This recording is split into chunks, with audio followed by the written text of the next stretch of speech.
Right there. We'll start there. So there we go. So three, two, and one. Well, Mayor Zacher, welcome back to Mayor's Monday here at WSAU, WSAU.com. Glad you could make some time for us Yeah, this week, thanks. as Thanks for always. needing me. Um, am I understanding this correctly? You're getting more time in the office or almost Oh, getting more time in the office? all right. I preface this by saying I had nothing to do with this. But Okay. Okay. yeah, the council did talk about it at our last was it the council legislative meeting to talk about moving or extending the mayor's position, and they talked about the alderman uh, position, and they came to the decision to move forward that the alderman would stay 2 years alternating, so 4 and then 4. So that stayed the same, and they talked about 4 years with the mayor, and they talked about 3 years, and ultimately they came to the decision to move forward the 3 years. And I think it was a happy medium for those who wanted to give the mayor more time to, have a vision and try to accomplish it. But for those on the other side who said, well, if we really don't like the person or they're really bad at being mayor, we want to be able to get rid of them in 2 years. So 3 years was the happy medium. And the other upside to it was that the mayor's term would always come up then on the opposite for aldermen. So it would kind of rotate that way, which otherwise it was always going with the same 4 aldermen every 2 years. Mhm. So I think in the end, I don't know what they're gonna vote on. They have to finalize that at the committee council meeting coming up next week. Mhm. It seems like that's the direction they're going in. So And we should also preface this by saying it would not impact you directly. You would have to earn the 3 year term by winning yeah, election yeah, next year as well. So the 2026 election in Wisconsin Rapids for mayor is going to be for a term ending in April of 2029. So this is just like a pay raise for the alders or the mayor. You can't sign that and then automatically have it go in. You have to sign it, right. kind of earn it at the next election. But it is something that we talked about before because 2 years for the mayor, it seems like that might be kind of where you just start getting into the groove of the job, and then all of a sudden you have to campaign again. So Yeah. as you said, 3 years gives you a little more time to really lay out what you'd like to accomplish for the city or really tackle maybe some bigger issue as it comes up. Yeah, there's a bit of a disconnect that I think personally as to just and again, I'm not looking for a pity party. That's not what I'm talking about. But Of course not. yeah, between the mayor duties. I mean, again, if assuming the mayor is always going to take on the job to the best of their ability, but what you're being elected to do is be the mayor for the residents and the businesses, and be connected to them and make sure the government is connected to them. But you're also being asked to be the manager or the administrator or the CEO of the overall organization. So that in and of itself is a really broad responsibility. And then so you're doing both, and a lot of communities don't do both. So to have that and then say, okay, now every 2 years, we're either putting somebody new in that position or we're having you rerun, for election in order to do that same job again. It kind of disrupts the ability to manage the actual group of people that you need to be on course to the best of their ability all the time, because that's what keeps the city running, of course. So I think sometimes the and again, I'm not talking about, 100,000 employees. We're looking at 230, but it's certainly bigger than most people handle. And I think the responsibility that goes along with it, we should respect that enough, and giving a mayor 3 years and hope that we always have somebody to elect that is a good mayor that has the potential to run this well, and give them that 3 years to be able to accomplish some of that vision is a good thing. And so So I'm again, in remind support us of now it. where we're at with this because I know it's something that has to kind of go through a few extra channels before it actually gets implemented. Is that correct? I think they voted in, and it would be an ordinance change, and then you'd have to, I believe, if I am correct in this, that it, the ordinance would then have to be changed and voted on and all that. So it'd be a few things. And I actually did say that I think this should be done after I'm done being mayor, so it doesn't have any kind of, nefariousness look to it. But they said that that probably wouldn't happen. But I said, well, at least it's on record that I'm fine if it, in my time, it doesn't change, because it is a little bit awkward, but I'm not the Mhm. one voting on it. And if it comes down to a 4-4 tie, I don't think it would be right for me to vote on that. So we'd have to, it might have to be a majority, like 2/3 majority. Sure. Well, now I'm rooting for a 4-4 tie. Yeah, no, yeah, no, I'd have to But vote it down then, so. yeah, yeah. So yeah, absolutely. And glad that you're taking though kind of a step back and looking at the bigger picture with this and saying I don't want this to be something that's self-serving of me, and and that seems like the city is also kind of taking a step back and looking at what's best for our residents when we discuss this, because as you mentioned, yes, it is an awkward position for you to be in, definitely. Yeah, I'm trying to think. We're on TV right now. Yeah. I'm losing because there's been so many things going on with the ATV, UTV stuff. We had a Right. ride battle that happened. So there's a lot of things that are kind of meshing together right now. So Yeah. yeah, I think we'll see how things go with it. So Right.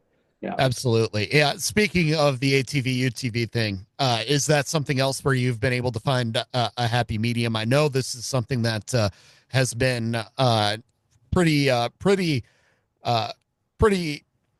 I don't want to say a powder keg in the city of Wisconsin Rapids, but there's people that have strong opinions on it both ways. Yeah, and I'm glad. So we had a vote on it last council meeting, and that finally we did vote to create an ordinance, because we had to create an ordinance because the county was putting, again, I'm not saying anything bad about the county. I'm just saying that the way that played out at the county level, which was at the highway department, they basically said, because you don't have an ordinance, we're going to go ahead and open up this road that is their road, but it's within our jurisdiction. So they went ahead and opened it up, and people started using it, and under the understanding that we didn't have an ordinance. So we had to create an ordinance at that point. So we created an ordinance that says they're not allowed in our community except for this 620-ish feet on Griffith Avenue there. And so that's kind of where it laid out. But the downside was we were doing this after the referendum had already passed from the people that said we don't want it. So then we had, hundreds, if not thousands of calls just from the silent majority of people that voted it down, and then were angry that it was coming back to council again right away. So I was glad we were able to vote down all the roads, but work with what we had to create the ordinance to open up that road on Griffith County Highway Z to allow people to get from some trails to the other, or at least from the towns that are open to the towns that are open. And we'll see how things go from there, but it'll be quiet for a while, because everybody realized that once that referendum was put through to the people and failed, then we should respect it, even though legally it failed, and like they didn't create an ordinance, so they could bring it up again. Mhm. But morally, ethically, we need to respect the wishes of the voters. That's It's what not, it's not over though. It's going to be a major conversation for a long, long time, just because it's such a growing industry and more people are going to buy these and put pressure on. So, Yeah, and as you said, I mean, that's what you're doing here. That's the democracy at work. But mm, again, at the same time, as you mentioned, there may come a time in the next few years where the situation changes, or the rules change, or something like that. So you will probably, as you said, have to bring this back sometime later to reconsider it, or again see where you can find that happy medium between those who want to be able to take the UTV and head out to the town of Rome to a supper club somewhere, and those who just don't want to deal with that kind of traffic in their neighborhood. my take, and this is just my opinion, so it's not, I'm just a resident with an opinion at this point. If the if the DOT would kind of come to the table and say, you know what, we have high standards for our roads for people to be on them, whether it's in cars, trucks, motorcycles, and granted, there's other things like these e-bikes now that we have to probably talk about eventually.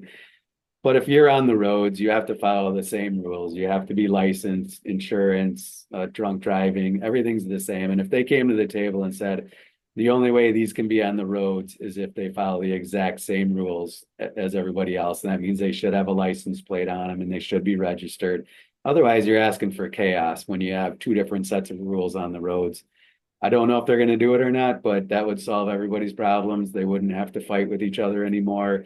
The DNR would get what they want. You'd have recreational, ATV, UTV stuff going on, and the majority of us would be safe. I'm not saying accidents aren't going to happen, but at least we'd all be following the same rules. And the 15-year-olds that have to go to class for a year to get on the roads, have a reason to do it versus, well, if I just go drive that over there, I don't have to follow any rules basically. So it would only make sense. But again, I'm just a guy with an opinion.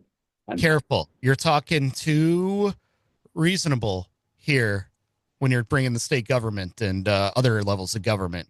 Again, I'm not looking to throw anybody from the state. Like, I feel bad because I don't know enough to know enough yet as to how it all works at the state level. But to me, that just seems to make sense that it would make everybody happy, except for the people that may not want to follow the rules. I mean, if you can drive drunk and get a ticket for $50 versus losing your license for a year and going to court and all that, but again, that's just one scenario of it. Now you're really talking reasonable when you say, I don't know enough about it yet to know what I know about it, the inner workings. Now you're really getting way too reasonable. But again, sorry about that. Well, Matt, what else did you wanted to let us know about here before we let you go today? Well, I just want to, we worked really hard here, Emily Kent and myself and Joe Bachman from the WRCM to work on a communication survey to get it out to the community about vision, mission, vision, values. We've done a lot of work bringing it to the department heads and all the employees. We brought it to the aldermen and they said, let's go ahead and bring it to the community and make sure that what we think are our most important priorities for the next, 2, 5, 10 years are in line with what they want. So we have about 400 responses. I'm looking to get about 40,000 responses if we can, but I know that's asking for a lot. But in my mind, that's the amount of people that kind of reside in this community, not only Wisconsin Rapids, but the outside communities that are a part of the same community, in my opinion. So if I can get, as many people's voices as possible, so we really can make some good decisions, and then we work towards making sure that we design what we're working towards around what the community wants and needs. Mm-hmm. And I know you also are always looking for people to step up and serve on commissions and boards in the city of Wisconsin Rapids too. Oh yeah, we always have a need. We've, filled some. It's always tricky. I think I've said this before to you. Like my circles only go so far, and I can call them, but then it kind of seems like, oh well, he's just getting his friends in to do his work or family members, and I try to get people that I think would be a good fit. But the more people I can get from the news, from the radio, from the newspaper to call in and send in a letter of interest for different commissions, boards, committees, the better off it is, the get more people. To me, it's not a big conspiracy, but again, my reach only goes so far. So I'm going to call the people that I know that might be willing to volunteer their time.